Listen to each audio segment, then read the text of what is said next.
So in this video we're going to look at excitation by collision and then excitation by photon absorption. So we've seen previously that collisions can eject electrons from our atoms entirely, leaving behind ions. So we have some beta particle or alpha particle or gamma radiation or something come in, collide with our electron, our atomic electron, and eject it, and then we have a charged particle left behind. But it's also possible to create situations in which atoms absorb energy from collisions but aren't ionized, but just excited. So when excitation by collision occurs, which is what we're going to call this, some of the kinetic energy of the colliding electron is transferred to an atomic electron to move it to a shell with a higher energy level. So this electron originally has kinetic energy of, we'll say EK. It collides with this electron. This electron gets moved up to a higher energy level, costing, say, delta E of energy.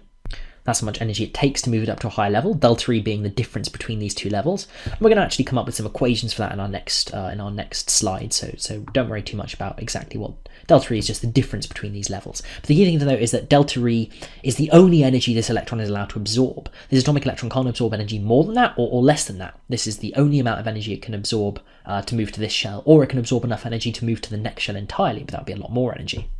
And what does that leave our colliding electron with? Well, that leaves it with the energy it started with, EK, minus delta E, the energy it must have given this atomic electron for it to jump up a level. And so that's what's happened to the energy there, it's decreased.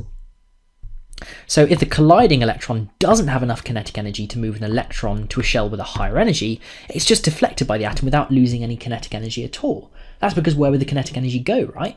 It can't go into raising these electrons up, so all that happens is just bounces off and doesn't lose kinetic energy. So it starts off here with some kinetic energy EK, and it ends up here with the same amount. We see that nothing's basically happened at all. So what this means is that we need our incoming electrons to have at least as much kinetic energy as one of the atom's excitation energies in order to see excitation by collision.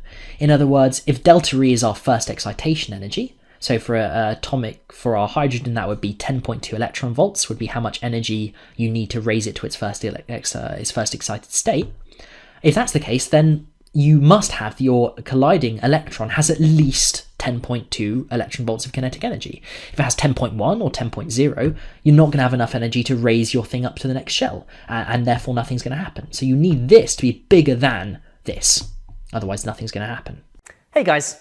To continue watching this video and unlock hundreds of other super concise and exam board specific A-level physics videos, just click the Snap Revise smiley face. Join me today, and together let's make A-level physics a walk in the park.